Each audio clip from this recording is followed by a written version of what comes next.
and welcome to the European Parliament. I'm Maeve Glavey and I'm joined by Chris Birkin. This is a special report from European Youth Media Days. This conference is one of the continent's largest gatherings for aspiring journalists, with young people coming around from across the continent to share insights, expertise and experience. Our reporter Thomas Pikelner is on the scene to tell us more. 111 young journalists has gathered here in the European Parliament to attend the European Youth Media Days. This year's topic is the Euro crisis, and the youth of Europe has been affected differently by it. I think it's really bad because we can't work on, making our dreams to come true because we need to fight for life sometimes. There are really poor families. Well, actually, it hasn't affected the youth in my country so much. I'm from Germany, and people in Germany don't seem to even notice that there's a crisis going on, especially compared to other countries like Spain or like Greece.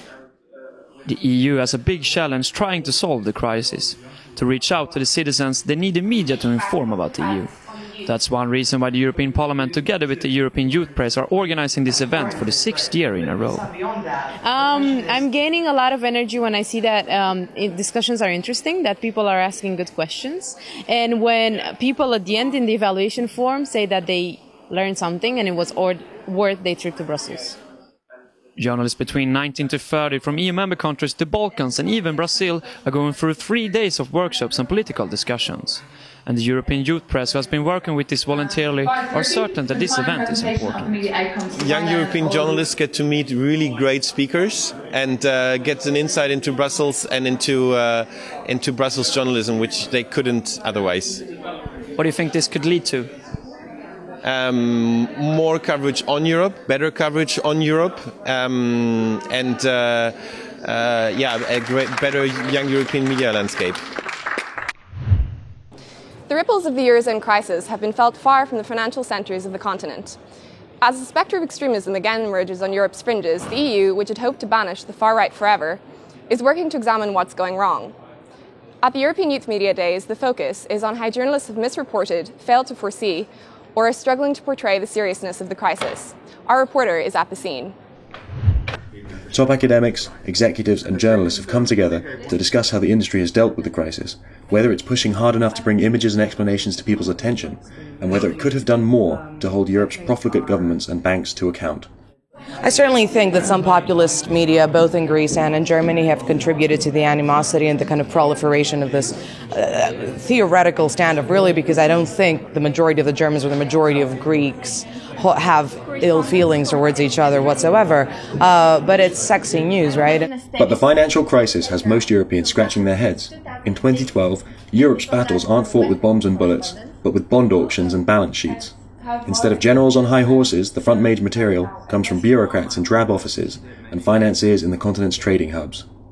And Europe's journalists haven't always found it easy to show people how interest rates and quantitative easing have such profound implications for their day-to-day lives. You could have been more reflective, but again it's an indication that politicians weren't about how to get out of the banking crisis, and can you really get out of the banking crisis without defaulting on debt. The theme of today's gathering was Divided We Stand.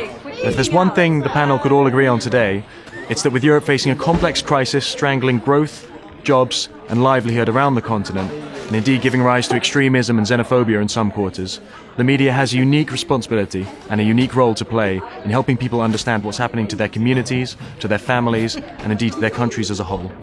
This is Chris Birkin reporting from the European Parliament. The euro crisis has affected not only Europe, but the whole world. Now we'll show you how it all started and some of the policies governments have been using. One thing is clear: the youth is the generation who will pay for the crisis.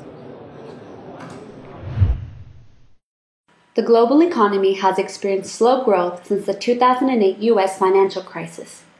As a consequence, it made high budget deficits difficult to sustain for many indebted countries in Europe. When debt rises, investors respond by demanding higher interest rates on bonds. Due to globalization, the financial system is interconnected. Hence, the debt crisis has been a problem for all of Europe. Ireland, Greece, Portugal and Spain needed a series of bailouts by the European Union and European Central Bank. The economic situation meant these countries had to abide by strict austerity measures, higher taxes and lower spending, which has had severe consequences on its citizens. The primary course of action so far have been a combination of bailouts and austerity measures for Europe's troubled economies, but with a price to its citizens. There are different austerity measures in different countries, and some seem to be working more successfully than others. Initially, when the euro crisis developed, there was a lot of pressure on many countries to cut their budgets. But as time has gone on, it's become clear that indiscriminate cutting has actually stifled growth. It's been detrimental on everyone, and particularly for the younger generation, though, because they're the ones just coming into the market, and they're finding that it's just so much more difficult to get jobs than the previous generations did. Once you get the pillars of the economy righted again, then you can start thinking about reaching out to youth with specific measures. Austerity refers to a policy of reducing debt by lowering spending via a reduction in the amount of benefits and public services provided. On the other side of the spectrum, according to the economist John Maynard Keynes, during times of recession, governments should respond by putting money into the economy in order to stimulate growth and create jobs. He believed that governments then can tax later after an economic recovery. The push towards austerity has led to public protests in Greece and in Spain, and in the removal of party in power in both Italy and Portugal. On a national level, the crisis has led to tension between Germany and Greece. Taxpayers in countries such as Germany hesitate to use their money to fund what is seen as the profligacy of Greece and the other troubled European economies. The impact of the euro crisis has led to high youth unemployment. Persistent unemployment carries very high social and economic costs and threatens the fabric of our societies. One group particularly feeling the strain of the downturn is Europe's young people. But is it possible to slow down the rate of youth unemployment? One scheme that's been trialled is a scheme of youth guarantees. Our reporters Svetlana and Andrea are going to tell us more about it. It's not secret that unemployment has become the main problem among young Europeans. More than 5.5 million young people are looking for a job in Europe, and in countries like Spain and Greece, the youth unemployment rate has passed 50%.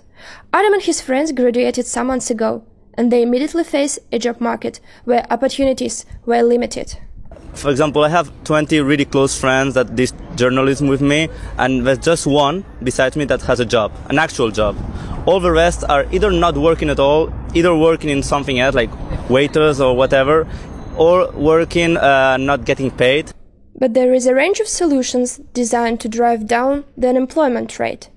Youth guarantees is one of them. This policy aims to increase employability of young people, helping them easily get into the labor market. How? By providing a system of training, measures to improve skills, and making young people attractive to employers.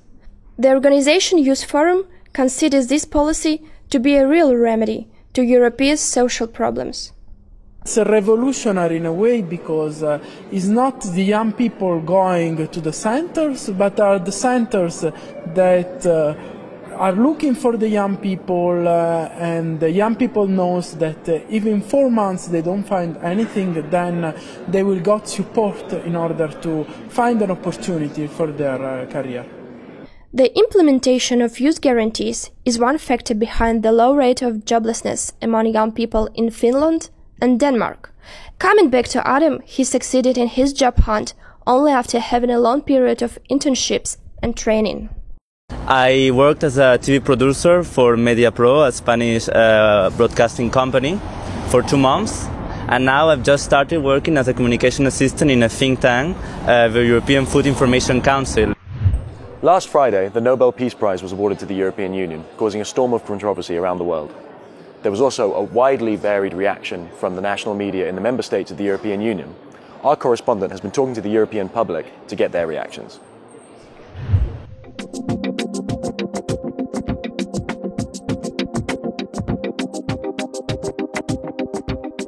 Well, I think people in the UK are usually pretty mystified by the European Union generally, and I think probably the award's been discussed within the context of the normal kind of disagreements between Eurosceptics and those in favour of Europe.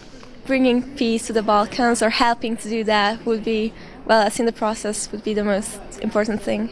Romania being a new member of the EU, they were very proud, feeling that it's not only the prize of the country, it's the prize of each and every citizen. So they were really taking it very personal and being very proud of being part of this huge family called Europe. Like our grandparents, they actually fought each other, they killed each other, and now we're standing here in the parliament and don't know if the Nobel Peace Prize is really the right way to salute it, but if there was ever a time that we should give the Peace Prize to the EU, I think it would be no. So. The announcement has caused mixed views, but one outcome is clear. People are getting more vocal and active about the European Union and what's going on within. Back to the newsroom. Is there a lost generation in Europe? Hema and Alina interviewed young, newly elected politicians from Belgium that are determined to change things for the better in Europe. Next to Greece and Italy, Belgium's youth is hit hard by the unemployment crisis. Almost 20% of youngsters are currently out of work, but this won't deter the group that many refer to as the lost generation. Maite Moren, chief of the youth movement of the Socialist Party SPA in Brussels, explains.